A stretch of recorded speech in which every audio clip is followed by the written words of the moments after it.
Following last year's investigations of using virtual reality to inhabit digital architectural drawings in a part physical, part virtual museum, this year's project looks further into the implications of immersive technologies through the domestic lens. The main themes being explored are death of distance in architecture, technology as spatial experience, architecture as interface, and domesticity. Over the past half-century, the emergence of immersive technologies allowed us to move from the 2 dimensions of computer screens to the 3 dimensions of spatially experienced information, making our interaction with computers an increasingly architectural concern. Through the research thesis, it was investigated how leaping from flat computer screens to inhabitable digital environments can redefine our perception of space and distance as potential for interaction. The design project attempts to imagine how the domestic realm will be affected by the evolution from 2D computer interfaces to 3D inhabitable digital environments. It makes use of VR technologies to speculate on a future where houses do not have computers in them, but are computers themselves, resulting in a proposal where domesticity is simply the programmatic starting point of a home. The project consists of 3 parts of design: the physical house, the virtual environments, and the installation of the Bartlett. First is the proposed physical home of the future, with 5 hardware objects that help navigate the virtual environments the way mice navigate our computers. The second part concerns those 5 virtual environments that is each experienced by using its corresponding object. The third part is a real-life installation intended to be exhibited in the Bartlett that will display those 5 objects so visitors can experience the project by wearing a VR headset and interacting with the objects.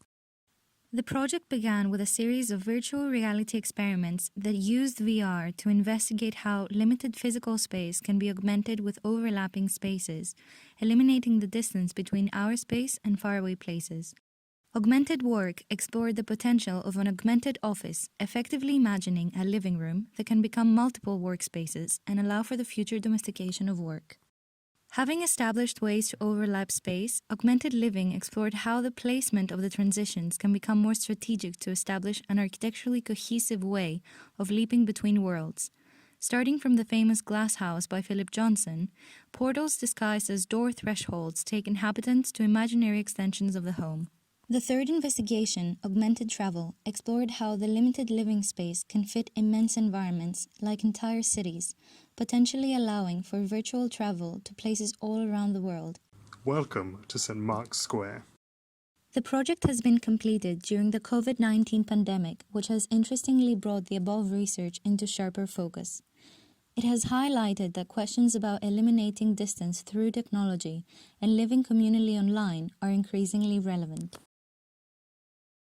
Considering the impact of replacing computer programs with immersive digital environments in the home, the lineage of the very idea of the home was studied and how housing has evolved relative to technology.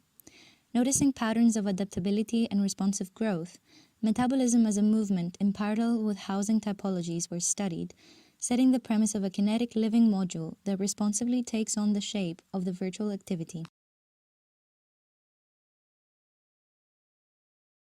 During the design process, multiple approaches towards kinetic housing were tested, exploring how living appliances can coexist with shifting virtual environments. The main element that was explored and carried through to the final design was the division of the home in hardware and software. Hardware as central cores with living appliances, and software as surrounding kinetic structures that move responsively to the inhabitant's virtual activity. However, the space within the home needed to host the differing spatial needs of the virtual overlays, generating the clear need for open, adaptable space. Therefore, the house was rethought to host the hardware objects within the walls of the home, becoming more like a robotic cabinet of curiosities. The final proposal sits as a smart home, an intelligent infrastructure, which recognizes virtual inhabitation and responsively rearranges itself. Functionally, as any other house, the module responds to standard housing needs, with bedroom, bathroom, and kitchen appliances, which are experienced in between visiting virtual interfaces. In addition, the house also hosts the hardware objects that navigate the virtual environments. They do so in the way keyboards and mice currently navigate our computers. Structurally, the house consists of an aluminum frame hosting intelligent kinetic sidewalls and a kinetic roof grid. When called upon, domestic objects travel from the side walls through the sides of the house and up to the grid ceiling to appear where the user needs them depending on their virtual activity. So if we were to adopt this spatial sensorial interaction with technology, inhabiting the hyperreal, overlapping worlds of virtuality, how could architecture act as the navigator of those uncharted territories? By looking at 5 areas of activity: education, travel, work, memory, and entertainment, the home's singular domestic program is challenged. The virtual environment design is approached through the lens of architecture, but also computation, creating environments that border between space and interface. Education combines the typology of a library and the digital typology of a search engine like Google Search. Inspired by how search engines hold infinite amounts of information, the space is designed as an infinite library where each cell is a page of information. The domestic hardware that navigates the education software is a light fixture that, when turned, can illuminate the virtual library and move the inhabitant through subjects and pages of information. Travel combines the typology of a station and the digital typology of Google Maps. Inspired by the capacity of digital maps to illustrate any place at any point in time, the interface is designed as a virtual station that instantly takes us to any destination. The travel software is navigated by a chair-like object that, when the inhabitant leans back, it travels through time in the selected travel destination. Work combines the typology of the office and the digital typology of the virtual conference, like Skype. Inspired by the virtual properties of a digital conference call, the space is designed as a virtual meeting space, in this case for architects. The work software is navigated by a table-like object that can manipulate digital models, making distant construction sites and 3D models inhabitable. Memory combines the typology of a museum and the digital typology of a storage service like Dropbox. Examining museums' interiors and how artifacts are exhibited, the memory interface is imagined as a virtual museum of personal memories. The memory software is navigated by a ring window that lowers memories towards the inhabitant to look through to them. Entertainment combines the typology of a cinema and the digital typology of a media service like Netflix. Inspired by the potential of virtually inhabiting films, the entertainment interface is designed as a virtual cinema of inhabitable movies. The entertainment software is navigated through a rotating stool that allows inhabitants to select an auditorium space but also navigate the film environment by rotating. Like we open apps on our computers and phones by clicking on thumbnails, each of these environments is accessed by interacting with augmented reality orbs, like our friendly virtual pets. So why should we consider our homes as domestic places? Technology is quickly evolving for the architecture of the home to intellectually become infinitely more. The final experience is from the first-person perspective of a resident moving into the new home and visiting 5 of the home's virtual environments. The narration is done by the home's virtual assistant, who is designed as a helpful yet sarcastic character. Welcome to your new home.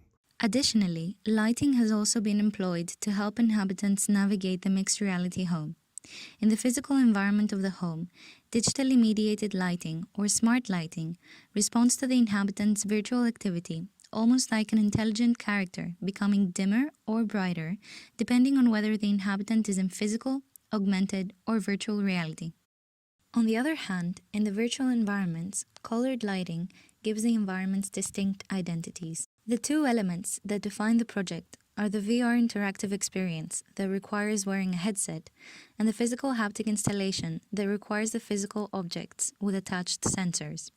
However, due to COVID-19, neither elements are possible and have been adjusted in the following ways. Concerning the installation, some initial first drafts of 3 out of 5 objects were built before the lockdown.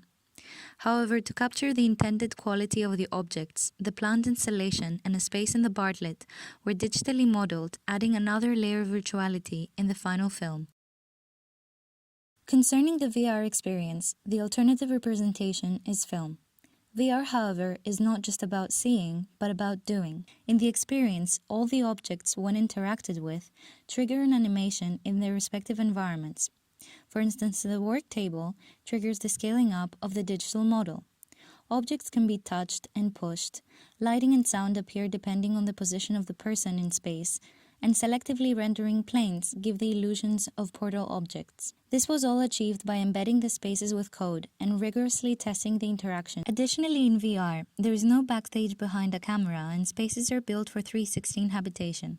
So in an effort to convey this complexity in digital construction, in addition to the final film, a 360 video of the experience was built and uploaded on YouTube to show the extent of the work, providing an approximation to the intended VR experience.